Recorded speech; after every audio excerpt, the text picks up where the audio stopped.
I felt like something, was missing in my life for the past 2 days that I was not here. But hey, welcome to Hard Facts. 7 minutes gone past the 3 o'clock hour. This will be your most authentic news experience.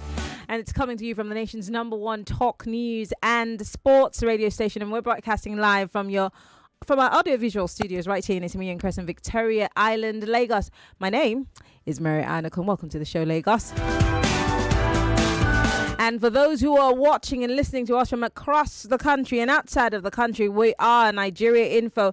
Yes, of course, you can be part of the conversation. We're live on facebook.com/Nigeria Info FM. We're also live on YouTube. You can be part of the conversation on Nigeria Info FM. And if you want to join in and give us your 2 cents on whatever the conversation is going to be about, well, you can join us if you're listening from outside of the country via Skype. We're Nigeria Info FM. Well, today is an abridged version yet again of Hard Fact, and we're going to turn our attention to Ondo State and the elections that are coming up. Don't forget, Edo and Ondo are going to be holding their governorship elections, and of course all eyes are going to be on them. The bigger question is, how prepared are these states? How prepared is INEC? What's the security situation in those states? What can people actually expect from these elections? Remember, the Kogi elections and the Bayelsa elections and the Imo elections. Are we going to see a repeat, or is this going to be better? My guest is going to be joining me live from Akure via Skype and via Zoom, I beg your pardon. And in a bit, we're going to get into that conversation. And of course, but before we get into that, I watched that interview with Obi Ezekwesili talking about the situation of things across the country. And of course, she didn't hold back. So let's start with Obi Ezekwesili, and then I'll introduce my guest to you. Lagos, welcome to the show. And this is how we start. A B737 craft. Okay?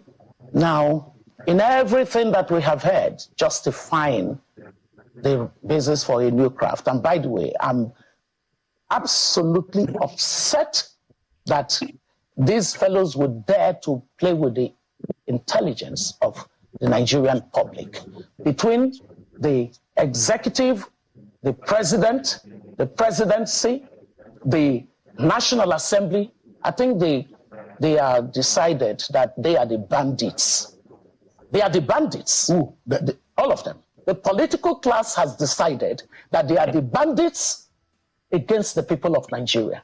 Because I do not see how it is feasible that the topmost priority of a government that has this level of biting hunger in the land, this level of poverty, where people are dropping into poverty per minute, would consider the purchase of a befitting aircraft for the president, the construction of a 20 billion naira home for the vice president, the purchase of all kinds of funny-looking cars, and the fleet of the National Assembly members and the executive.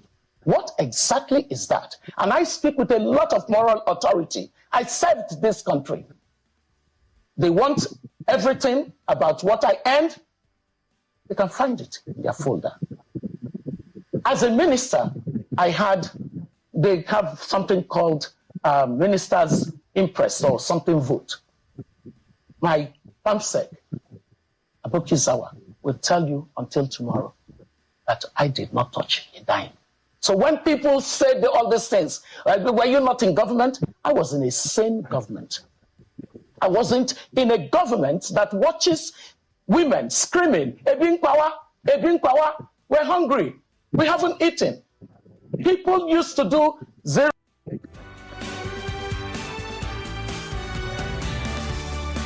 Well, that's Dr. Obi Ezekwesili on Politics Today on Channels with Shenwo Kimbaloe.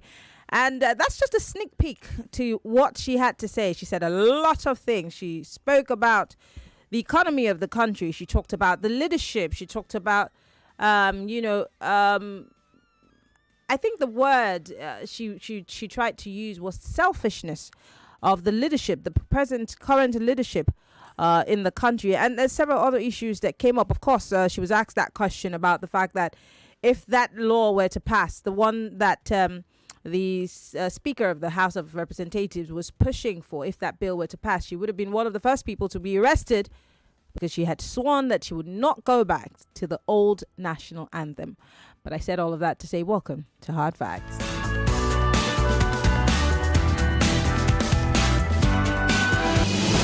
There's a reason why over 1 million people tune into Hard Facts every day. We discuss in-depth stories with sources behind the facts. The Lagos State High Court has convicted, suspended the Chicago certificate story. It's never going away, is it? Show with stories for the day. You hear diverse voices and opinions. Husband could not be a magician, and she was meeting campaign with her husband, knowing that. You should not put happy because there is nothing to happy about. Yeah, it's quite pathetic the way the country is going. We distinguish each story accurately with analysis. It's Hard Facts with Maryann Okon on 99.3 Nigeria Info.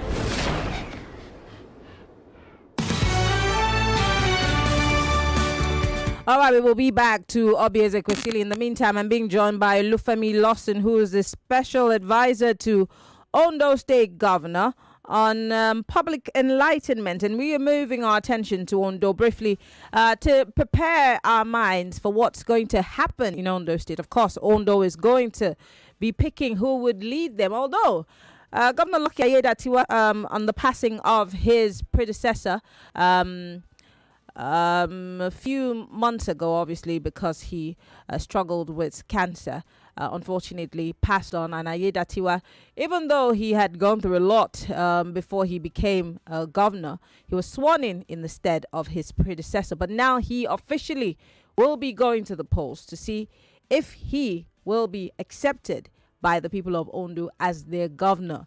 Of course, there are too many questions to be asked, and that's why my guest is here. Mr. Olufemi Lawson, thank you so much for joining us, and good afternoon.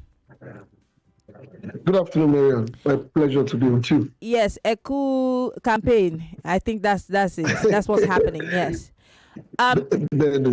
Let's start by, again, going back. Let's just flip back to Lucky Ayedatiwa's struggles while his predecessor was dealing with his, health. We saw a lot of politicking take place in Ondo State. The people, we heard that the House of Assembly tried to impeach him.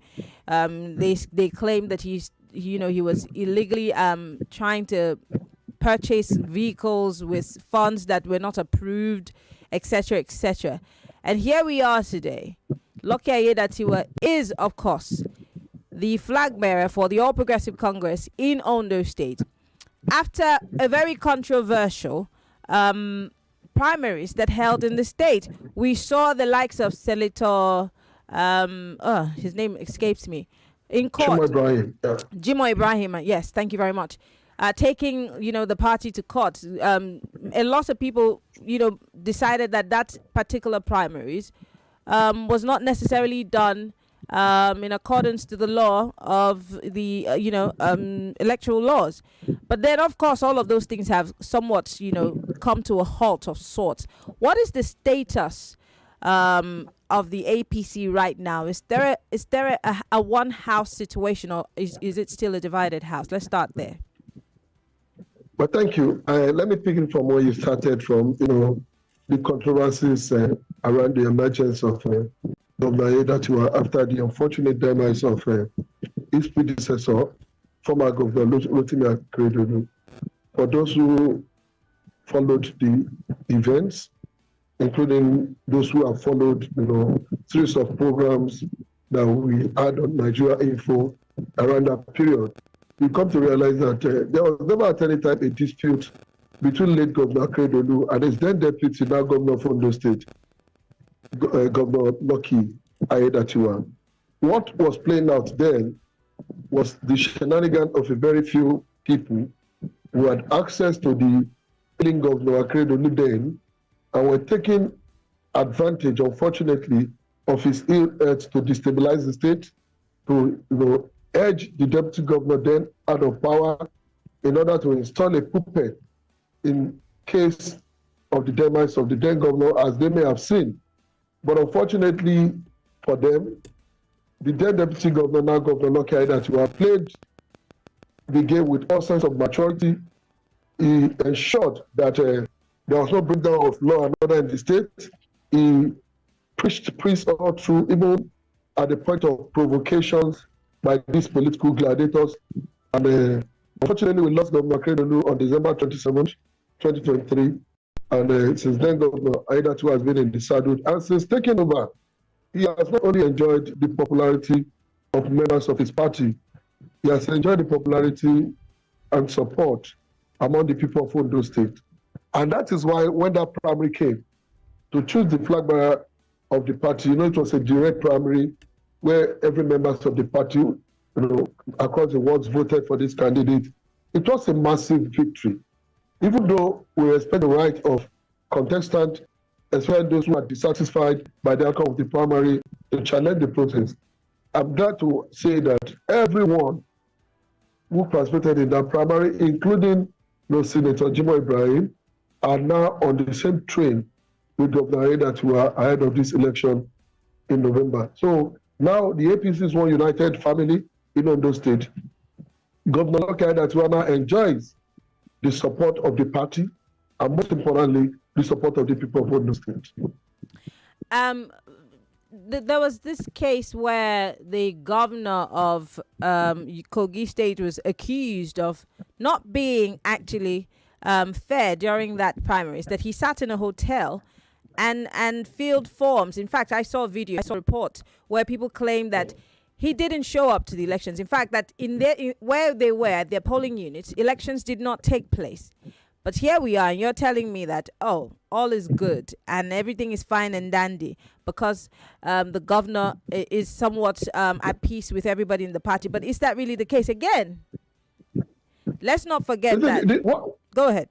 Okay, what would have been the role of Governor Dudu during that election, being the chairman? Role of returning officer. These elections were conducted in all the wards, all the electoral wards in the state, over 200, and there was no way the governor who was supervising the election would have gone through all the wards. What was done was that the party appointed returning officer for each of the electoral wards. There are visuals which, of course, we have seen and I can always present of where people voted, including people who contested against the governor. So there will naturally be complaints during the election, especially from people who lose out of such process. But what happened was that people were expecting, just like a general election, that Governor Dodo will sit in, and monitor elections and do all. So it was to play the role of a returning officer. And when electoral officers from all the wards across the state brought their results, he did this job by announcing a winner after collation. That nonetheless, like I said, everyone, including those who, accused the then electoral panel of not doing the work, especially including those who even went and embarked on litigations against the outcome of the election, have all withdrawn and are all now out there supporting Governor Lucky Aiyedatiwa ahead of this election.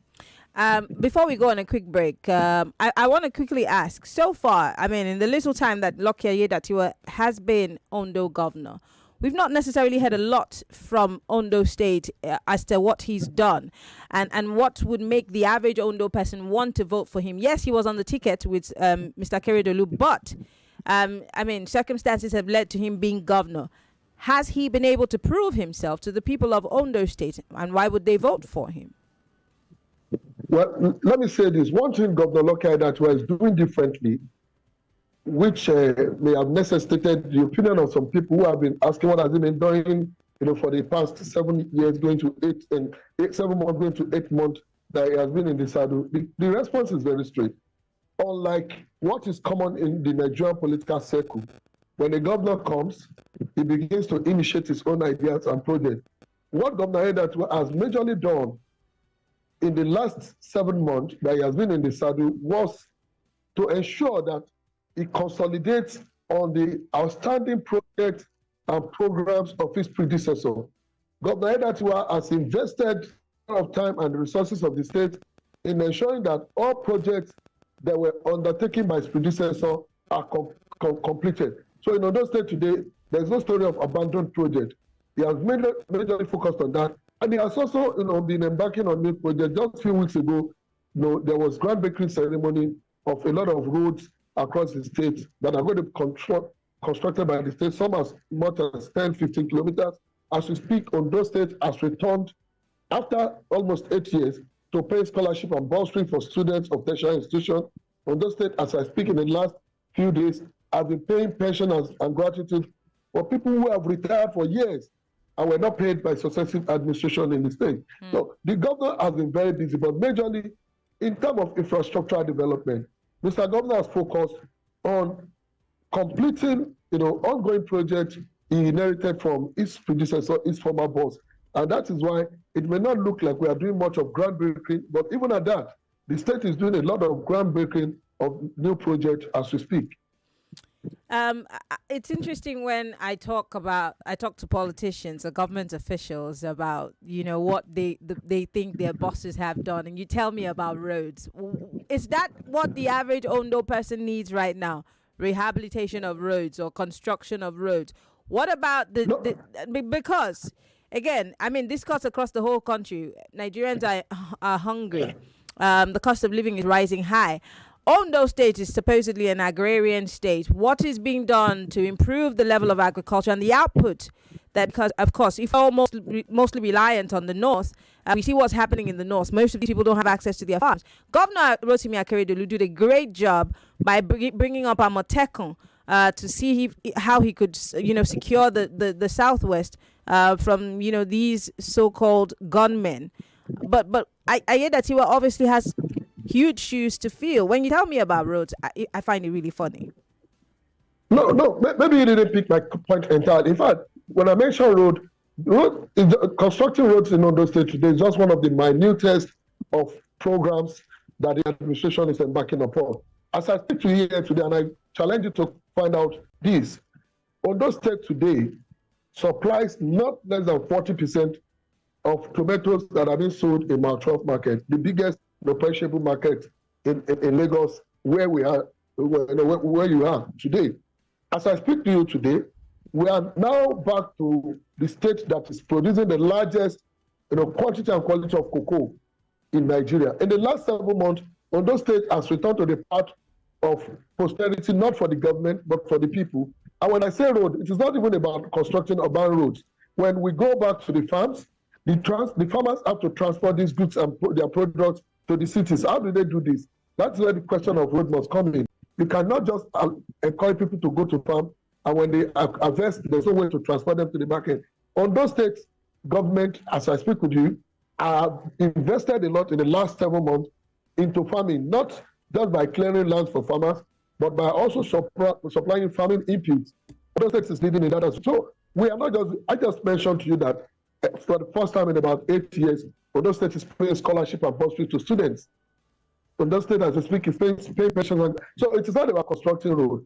The government has embarked on projects and programs that have direct impact on the life of the people. Our farmers are becoming very productive as we speak. We are back in the farm. We are number one in cocoa today, in Nigeria, where we were relegated in the past. And the average cost of a ton of cocoa in Nigeria, in the global market today. So the state is doing very well, not in area of construction. In fact, it's the least of our priority. What is most important is empowering our people and creating opportunities through businesses and security. And that is what the great majority focusing on. I love how you said empowering our people. Let's talk about people empowerment now. Aside from the fact that bursaries are being paid and certain scholarships are being given, the majority or the biggest thing that we have in this country that is underserved is the manpower. We have a lot of young people who are walking on the streets, idling around, and can be, you know what they say about an idle mind being the devil's workshop. What's the government of Aiyedatiwa doing in empowering young persons, even women and children? What are they doing in the areas of education? Is it being expanded? What is being done because many people have not been able to send their children to school lately because of the cost of living. Is there some sort of subsidized education that's out there in Ondo State? Very well. The state has taken over the payment of, secondary school, certificate examination for all, S.S.A students in Ondo State. Moving forward, the state now takes that responsibility. Over the last 3 months, the state has opened its portal and has recruited over 7,000 teachers that are going to be in charge of our public schools. Only a few days ago, the governor also approved the recruitment of over 2,000 workers for the health sector. And these are mostly young people who are coming to work. And government is not thinking about recruiting people into the civil service alone. Government is also creating environment for the private sector to thrive so that more of our young people can be empowered and be engaged. The Lingi village in Ore is there. We have a hub of industries operated by expatriates, by Nigerians, by Chinese, that are now producing textiles, that are producing ethanol, that are producing all sort of products that are sourced within our states. Like I said, the cost of cocoa is rising. A lot of our people are back into the cocoa business. A lot of people are back into the tomato farming business. Now we are clearing lands and government is supplying input. So government beyond infrastructural development, like I said, is also empowering the people, particularly the young people and the women, in being gainfully employed and engaged, so that, of course, we can reduce the question of poverty and the ability of our people not to be able to feed themselves and their family. Well, in case you're just joining us, the program is Hard Facts, 99.3 Nigeria Info. I've been speaking with Olufemi Lawson. He is a senior special advisor to the governor on public enlightenment. And we're looking at, of course, the elections that are coming up in Ondo and Edo. The better part of last week and last month, we've been talking about Edo elections, and now we're turning our attention to Ondo. Let's talk about the security situation in Ondo State. How safe is it to go back? I've been to Akure one time in my life. I was a guest of your former governor's wife, and it was an amazing experience. I had inyo and egusi soup. But most importantly, how safe is Ondo State? And then we're looking at, if you listen to my opener, I talked about the fact that we saw what happened in Bayelsa, in Imo, and in Kogi. It was almost a total mess. How certain are we that will not be repeated in Ondo and Edo State? But in Ondo, so obviously, what are the things that have been put in place to make sure that there's a violent-free election? Well, obviously, for anyone who has followed elections in Ondo State, firstly, Ondo State is a very secure state, even though just like we have all over the country, there have been pockets of security issues, that like robbery, kidnapping, which are not so prevalent like it used to be before the introduction of Amoteco. And of course, how much the government has now invested in security. As we speak, the government is providing vehicles and logistics support to the various security agencies in Ondo State to improve the security. Not only a few days ago, the Amoteco Corps in Ondo State created a special unit of rangers that are going to be focused on securing our farms in Ondo State. That we're doing in the area of security. But most importantly, for anyone who has followed political history of Ondo State, you come to realize that this is going to be one of the most peaceful elections in Ondo State, particularly because the government in power, the man sitting in position of the state chief executive today, is a peace-loving person. Governor Aiyetidawa, of course, we're all here during his travels as a deputy governor. And that is why today, if you get to Akure or every other part of Ondo State, it doesn't look like we're having an election. It's in November. Everything is as calm as you can imagine. People are going about their normal. Even the political opponents are not in any way charging the atmosphere unnecessarily because of the posture of the state's chief executive. So he has demonstrated his commitment to peace in the state. That has made even politicians who are opposed to him in this election to toe that same path. And that is why today you could hardly even believe that, before those states, 6 months to election, everywhere is charged. There would have been all sort of conflict here and there. But today, everything is moving on smoothly because of the commitment of the current leadership to promoting peace. So Ondo State is peaceful as we speak, and there's every hope that we'll have a very peaceful election in Ondo State come November 2024. One of the reasons why lots of people have resigned to fate in this country, and I'm talking from a general perspective, is because of the fact that many feel they were underserved during the general elections in 2023. Many people thought that their votes didn't count. A lot of people had some sort of renewed hope in the electoral process, which was dashed right before their eyes. For some people, they thought that they were also very well served. Let's not forget that there are people who voted for Mr. President and were happy that Mr. President won. But then there are also those who thought that, the process was skewed in itself.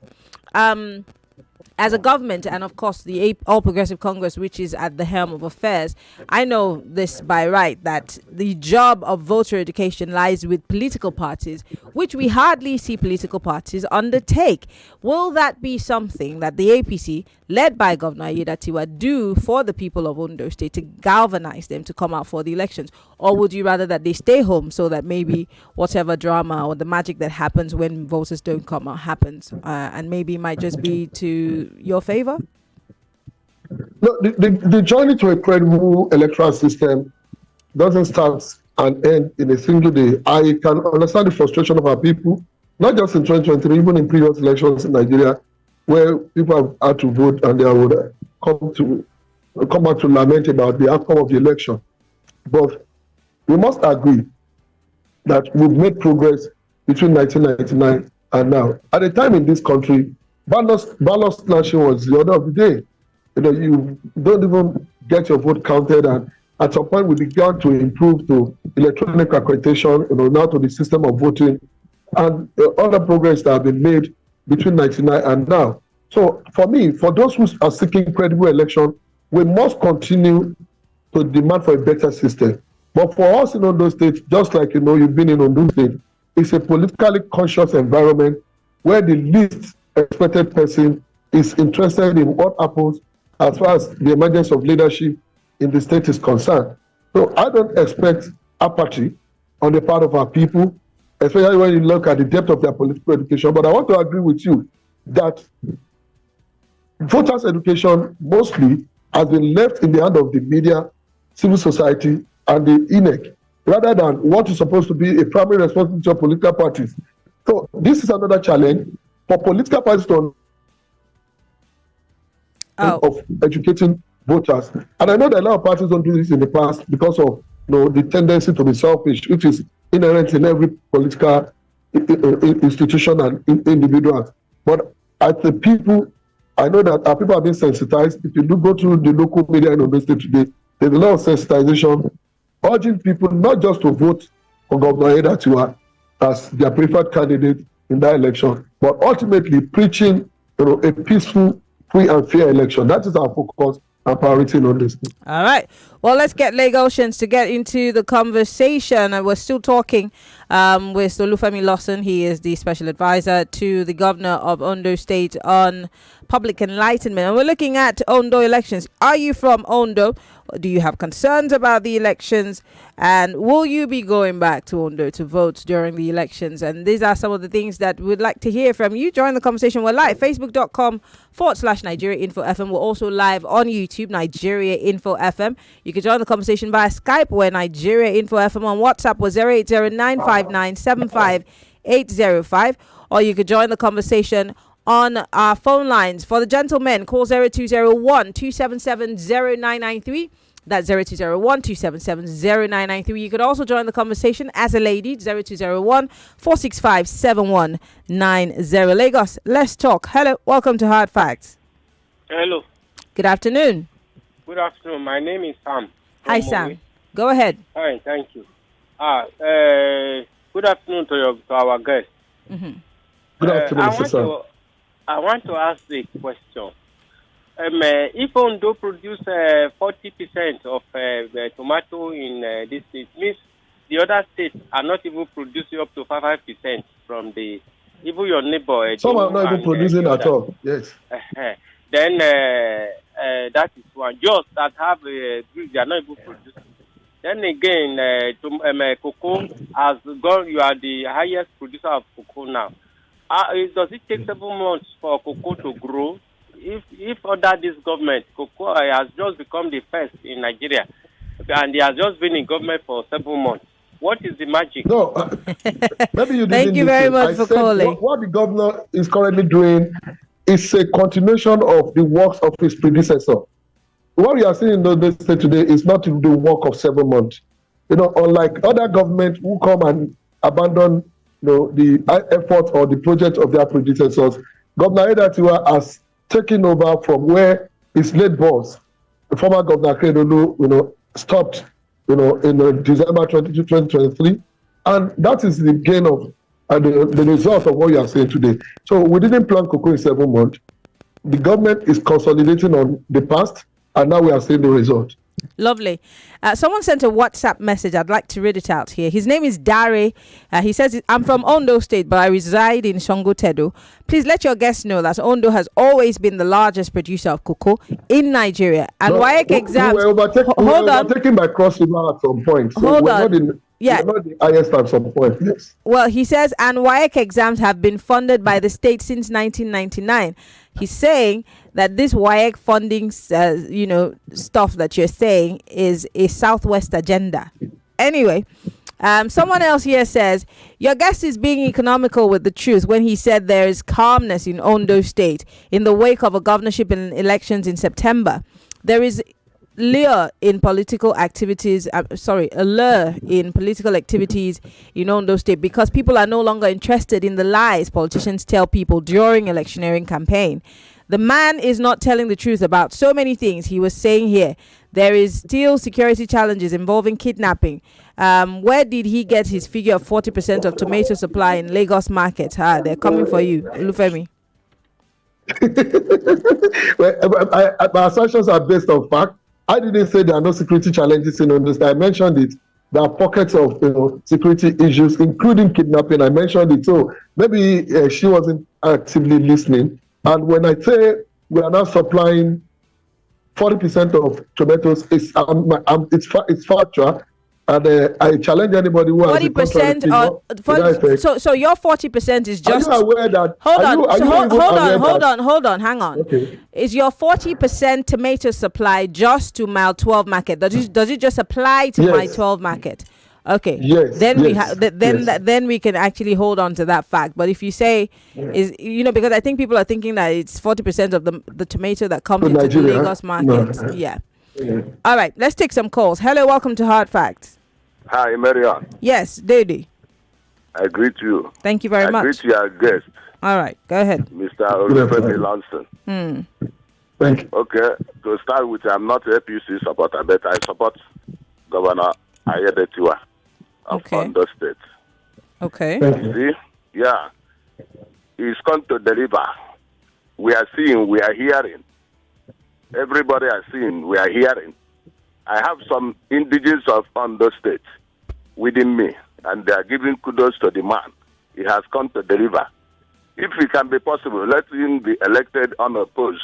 No, you can't. You can't do that. No. Let the people of Ondo decide. It's not your place to decide. Let the rule of law prevail. Sorry for that. But see, he's a popular candidate for now. Thank you, and God bless you. All right, you're one person or one man. You cannot decide for the whole people of Ondo State. I said it. Hello. Did this person put us on hold?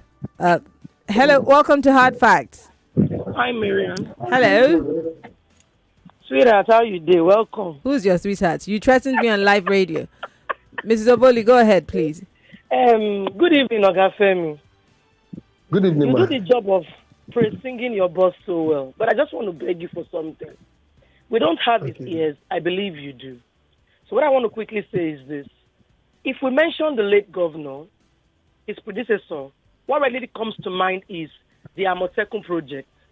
So before your governor comes in, if he's going to be the one that will be voted in, let him map out strategic things he wants to do so that when he leaves office, this and this and this will be also added to his name, that this was what he achieved, that he mapped out that he achieved. A jack of all trades would definitely be a master of none. So if he's going to tackle security headlong, food scarcity headlong, whatever it is, the roads, anything he's going to tackle, he should tackle it headlong and let that be added to his name. All right. That's the only thing I want to say. Thank you very much. Thank you very much for calling. Fantastic format. Very good, man. Thank you, man. All right. Eze is calling us from Odogbolu. Hello, Eze. Hey, good afternoon. Good afternoon. Turn off your radio, I please. Want to... Oh, sorry. No.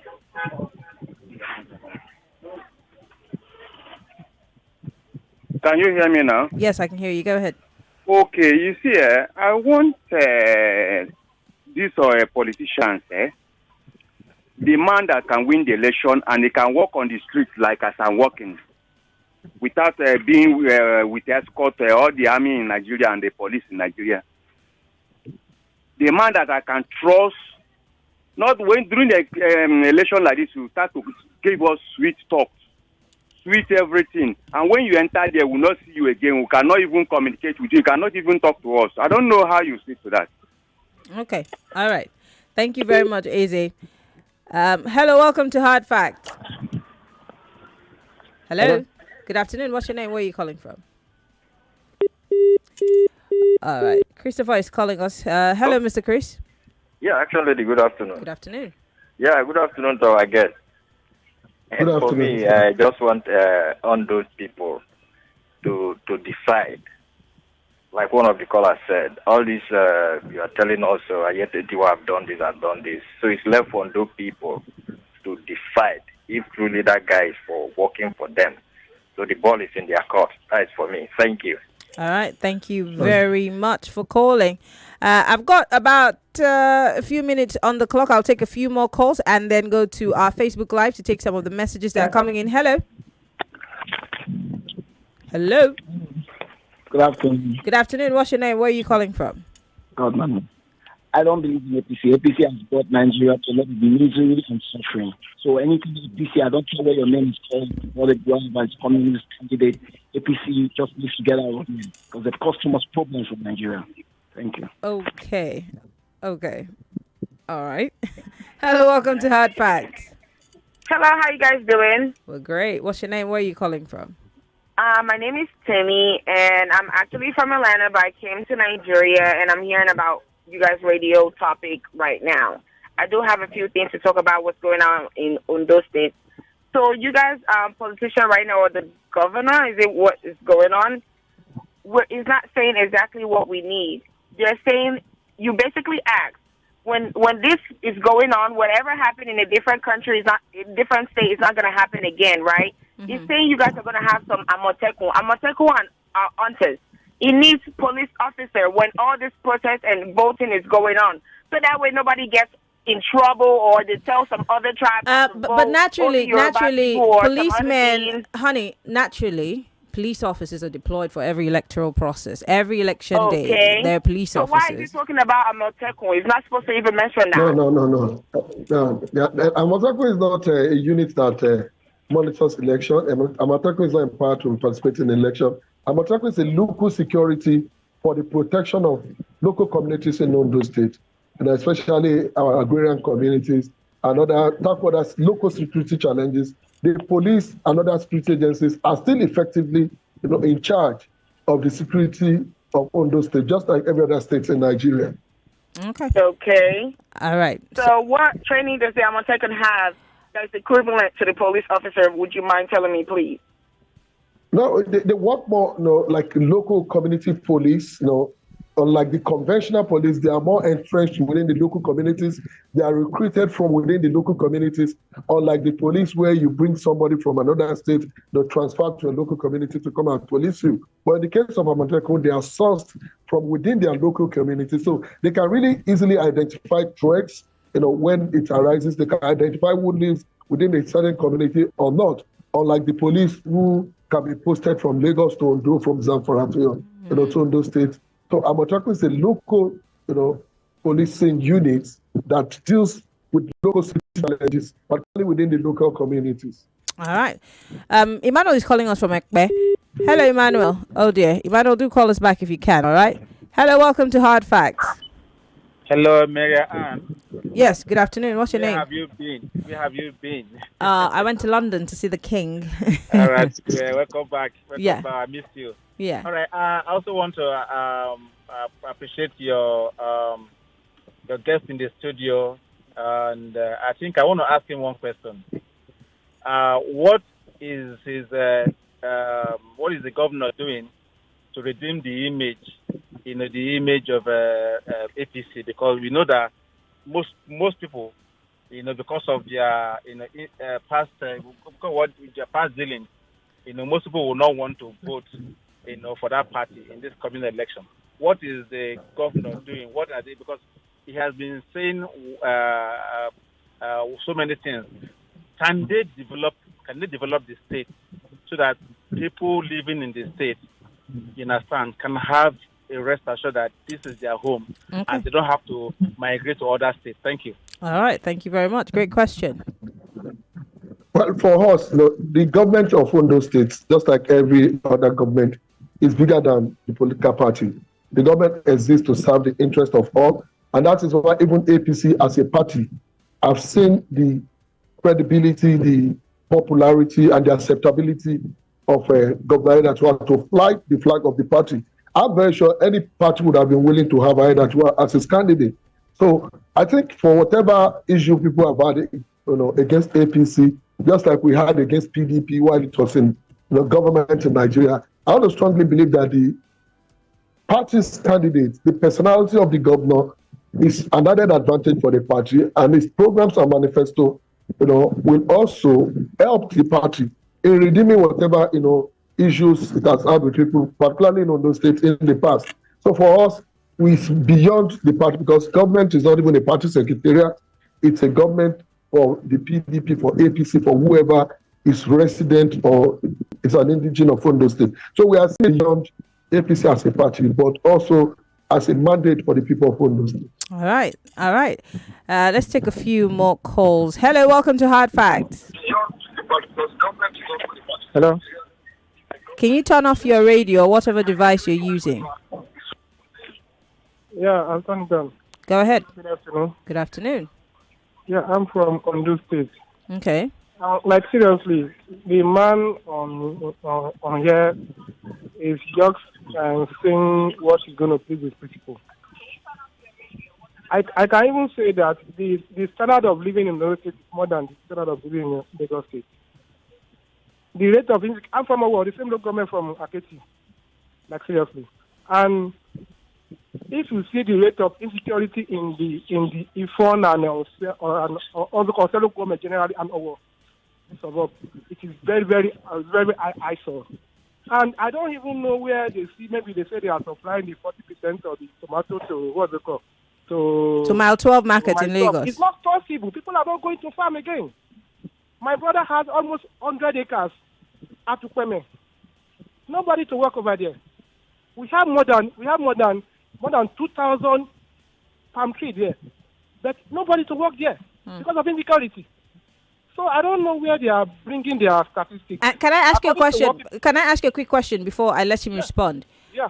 Have the people in your community continued to push for government intervention in the area of insecurity? Because what you're telling me now is that what Mr. Lawson is telling us is not the truth. For now, Deputy Governor is from my state, it's from my town, sorry. Everybody know about it. He was aware about the level of kidnapping in the suburb of the towns over there, that people doesn't have an access to go to their farm. So I'm telling you the truth now. My brother has a 3-bedroom flat in his own farm. He has a pumping, he has a what's it called, borehole and everything there. But nobody to work there. Interesting. I still travel last month to my town. I will still be traveling next week. So I do go every day. Maybe once in a month. But what is discussing is slightly different from the reality on ground. Wow. Even though the issue of the wire, it has been on ground since 1999. I benefited from it 2003. Okay. In terms of Adefarati. So what they are talking about now is not a APC agenda. I'm sorry. Okay. All right. Mr. Lawson. I think to respond to that, I think I'm happy that he still said that he has been home twice recently, and he's still going home maybe on Friday. I think if Ondo State has become so unsafe, I don't think he will have the pleasure of traveling to that same place. I think his emphasis is on the fact that if you are claiming that tomatoes is being farmed and sent to Lagos, he's saying people don't have access to their farms, not necessarily being able to go to Ondo State. If he has listened to this conversation, what he's saying is not peculiar to Ondo State. I did an analysis on your program, sometimes ago, where I said during a tour from Lagos through Calabar to Benue to Kogi Plateau down towards Kogi, to the southwest, that we discovered that over 4,200 farm settlements, not farm, I mean farm settlements, which are some 150 farms, have closed down due to insecurity across the country. Insecurity is not an Ondo State thing. But what we have done differently was when Governor Kedu came and decided that we're going to tackle this question of insecurity by initiating Amotekun, I challenged him to check the newspapers this morning. Only yesterday, Amotekun arrested and paraded 18 robbery and kidnapping suspects from that same axis of the state, where he said people cannot even step out of their house. I don't know how he described it.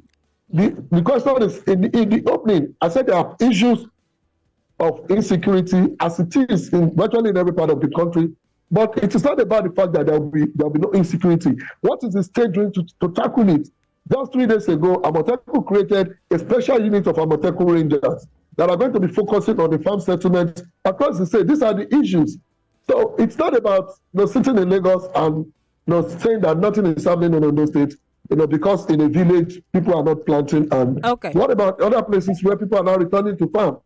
Okay. So the government is tackling all this, and that is why he himself, within a short period of time, can leave and go to his hometown. In a lot of parts of this country today, people cannot even travel to their hometown. In some states in Nigeria today, it's there in the news. Okay. Because of time, I have barely 1 minute for us to go. Olufemi Lawson is the Senior Special Advisor to Governor of Ondo State on Public Enlightenment, and he's been talking to us about the preparations for the elections in Ondo State. And if you've been watching live on YouTube and on Facebook, we would like to hear from you. But unfortunately, our time is far spent. But I want to say thank you, Mr. Lawson, for coming on the show. Tomorrow, I think I'm going to be talking to someone else from Ondo State. The conversation continues as the build-up to the governorship elections in Ondo and Edo State, comes up this September. September 23 or 2020? When is it coming up? November 16th. Yeah. Yes, definitely. Okay, great. All right. Well, I want to say thank you, Mr. Lawson, for coming on the show. We appreciate you. We'll keep our fingers crossed. Hopefully, we'll be there to cover the elections and, of course, bring Nigerians up to speed with what's happening in Ondo State. Olufemi Lawson, thank you very much for coming on the show. Thank you for having me. Great. Well, Lagos, we're going to go on a break. When we come back from that break, I Beg to Differ continues. It's the Tournament of Champions. Yvonne Ohaifo, Femi Abong-Daniels, they will be in the studio with our competitors for today. I know it's been an interesting run, but it's still continuing. And now the judges have no more powers to get a wild card. So whoever drops out is going home. So it's heating up. But Yvonne will be in the studio in a bit to talk to us briefly before we get the show on the road. My name is Maryann Okon. We'll be right back after these messages.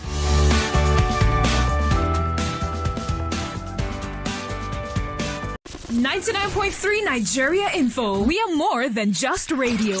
Subscribe to our YouTube channel at Nigeria Info FM. Check us out on Facebook at Nigeria Info 99.3. Follow us on Twitter at Nigeria Info FM and on Instagram at Nigeria Info FM Lagos for live updates as it happens. 99.3 Nigeria Info. Let's